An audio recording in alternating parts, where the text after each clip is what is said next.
Assalamualaikum warahmatullahi wabarakatuh. Perkenalkan nama saya Leko Indalia dari kelas C dengan NPM 2317051097. Pada kesempatan kali ini saya akan menjelaskan materi mengenai struktur komputer dengan arsitektur von Neumann dan perbedaannya dengan arsitektur Harvard. Jadi arsitektur komputer itu adalah suatu spesifikasi yang menggambarkan bagaimana perangkat lunak dan perangkat keras berinteraksi bersama untuk menghasilkan platform yang berfungsi. Jadi ada tiga kategori utama dalam arsitektur komputer. Yang pertama ada desain sistem, yang kedua ada arsitektur set instruksi, dan yang ketiga ada mikroarsitektur. Apa sih arsitektur von Neumann itu?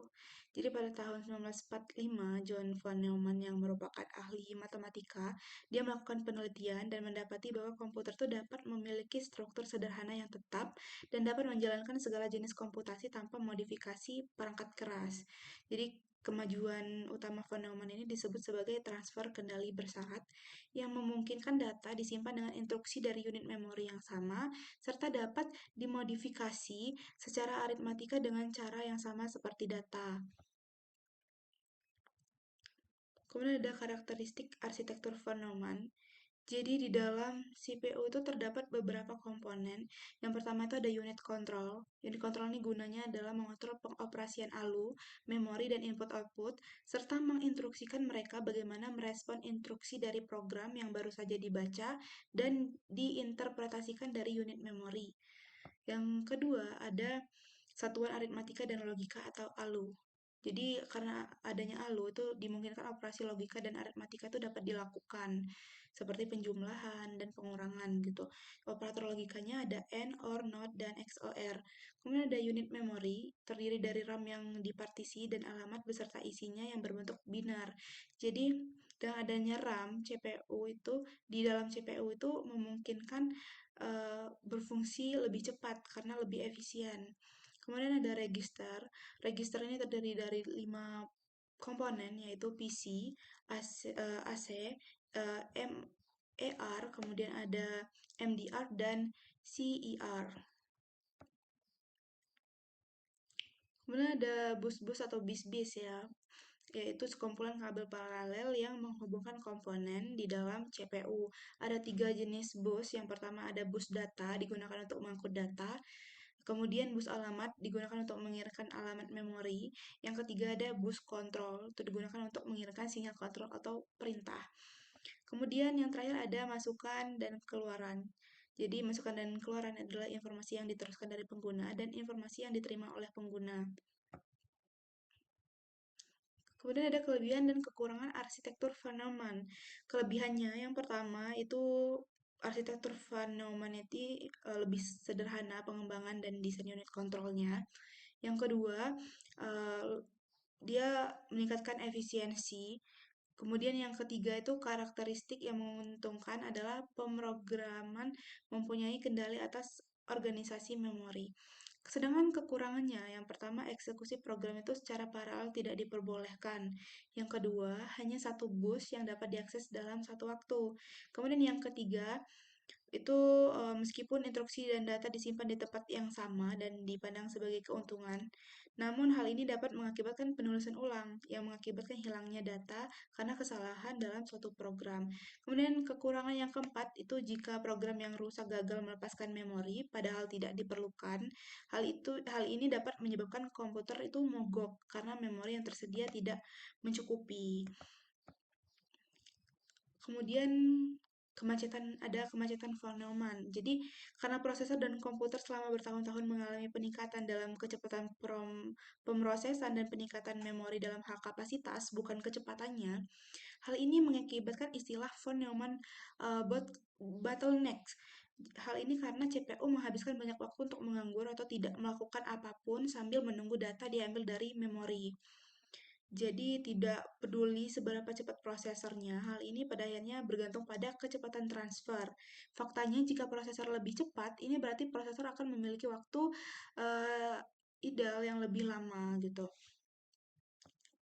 Jadi pendekatan untuk mengatasi hambatan ini ada beberapa, salah satunya tuh penyimpanannya itu dalam sampah, kemudian pengangkutan beberapa data ke dalam sampah itu sebelum diminta, lalu ada multi-thread, kemudian menggunakan jenis RAM baru, lalu ada RAM bus, dan ada pemrosesan dalam memori atau PIM. Nah, apa sih perbedaan arsitektur Van Neumann ini dengan arsitektur Harvard? Jadi sebelum tahu kita harus tahu dulu nih apa tuh arsitektur Harvard ya.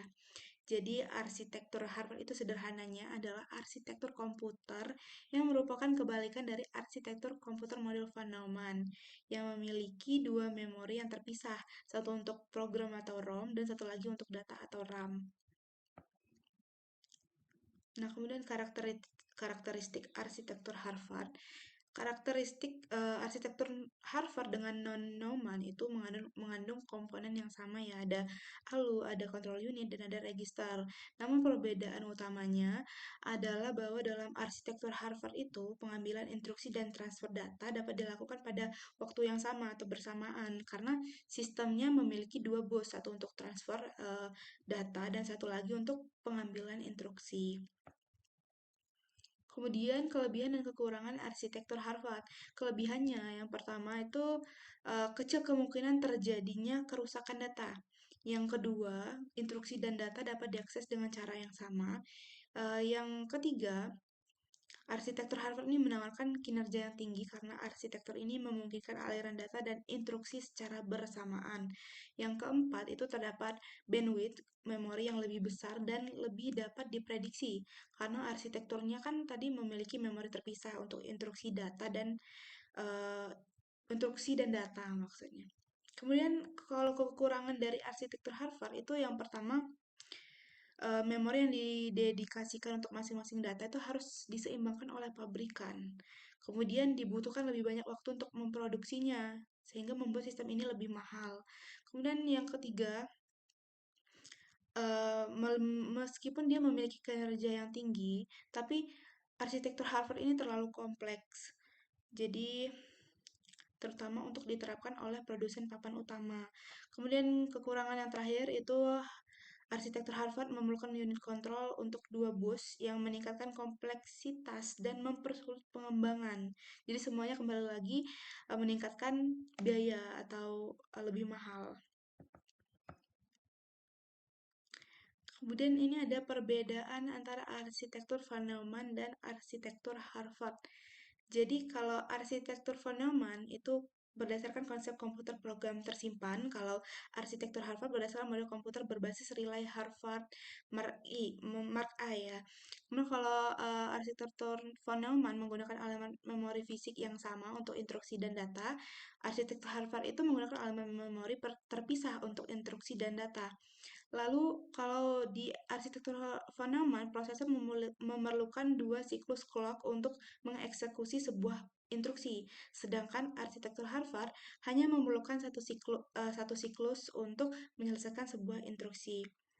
Kemudian arsitektur von Neumann ini terdiri dari desain unit control yang lebih sederhana, sedangkan arsitektur Harvard ini unit kendalinya terdiri dari dua bus yang menghasilkan sistem yang lebih rumit.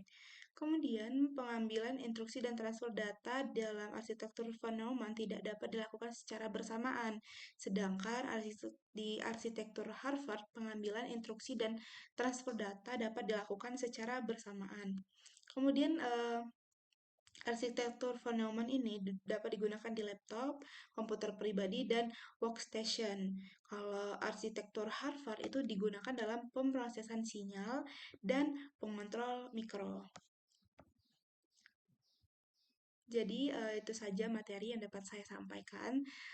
Mohon maaf apabila ada kesalahan atau kekurangan. Saya akhiri. Wassalamualaikum warahmatullahi wabarakatuh.